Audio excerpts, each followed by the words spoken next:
This is the video for number systems and number sets.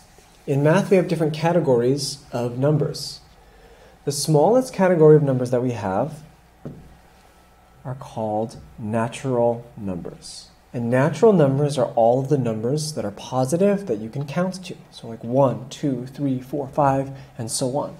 So I'm going to label the smallest box in this diagram as natural numbers. And sometimes they're also called counting numbers because you can count to them.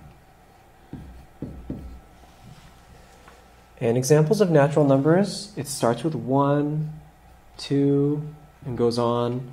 So it can also be like 567. Those are all natural numbers. The next biggest category of numbers are whole numbers. And whole numbers are also always positive, counting numbers, but it also includes 0.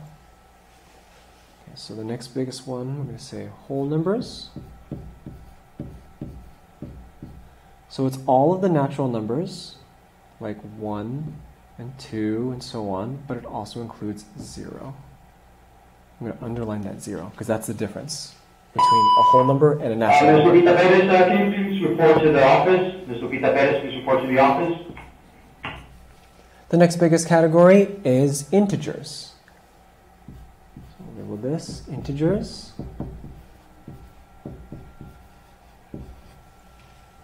And integers are all of the whole numbers and their opposites. So that means integers can be positive or negative. That means integers includes 1, 2, 0, but also like -4 and -8,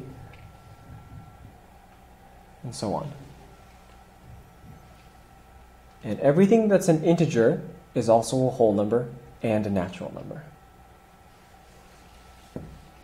And then the biggest category is rational numbers.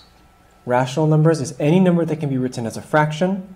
It also includes repeating decimals and then terminating decimals. That means a decimal that ends. So we'll label this big category rational numbers. And that includes everything that's an integer. So it can be like 1, 2, 0, -4. But it can also be numbers like 3/5, like a fraction, or a terminating decimal, that decimal that ends, like 7.82, or a mixed number like -12 and 1/4. Those are all rational. So I'm going to underline these because that's what makes rational numbers different from integers. But rational numbers includes all integers and all whole numbers and all natural numbers. And the final category, which is a separate category, is irrational numbers. Irrational numbers are non-terminating, which means it never ends, or non-repeating decimals. So I'm going to label this separate category on the side, irrational.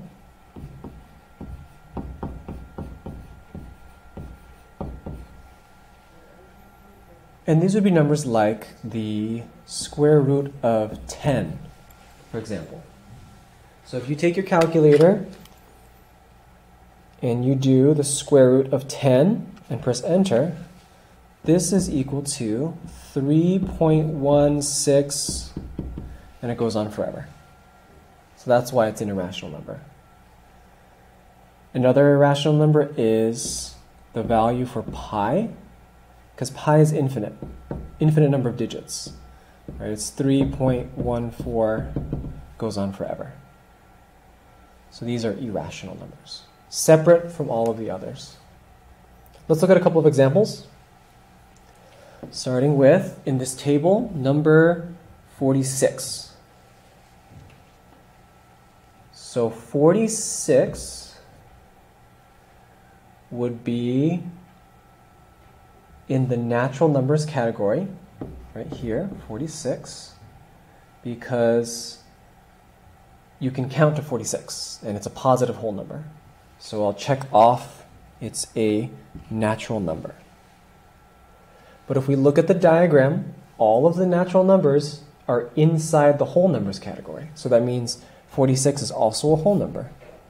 And the whole numbers category is inside the integers category. So everything that's a whole number is also an integer. The integers category is inside the rational numbers box. So everything that's an integer is also a rational number. So positive 46 is in all four of these categories. Next is the square root of 15. So let's check. Let's put this into our calculator. Square root of 15. Enter. So this is 3.87, and then it goes on forever. So if the number is a decimal that doesn't end, it is an irrational number. So it would be here, square root of 15. So we're going to say it's an irrational number, and it doesn't belong to any other category. Next is square root of negative 16. Let's check. In our calculators, we'll do square root of 16. It's actually equal to 4. So the negative square root of 16 is the same thing as negative 4. And negative 4 is like a negative whole number, which is an integer. It goes right here. Oh, we already had it right there. So if negative 4 is an integer, we'll check that off. All integers are also rational numbers, because the integers box is inside the rational numbers box. And that's it. The last number is 3/8. I'm going to let you do that last one on your own. Check off what are the categories that 3/8 belongs to.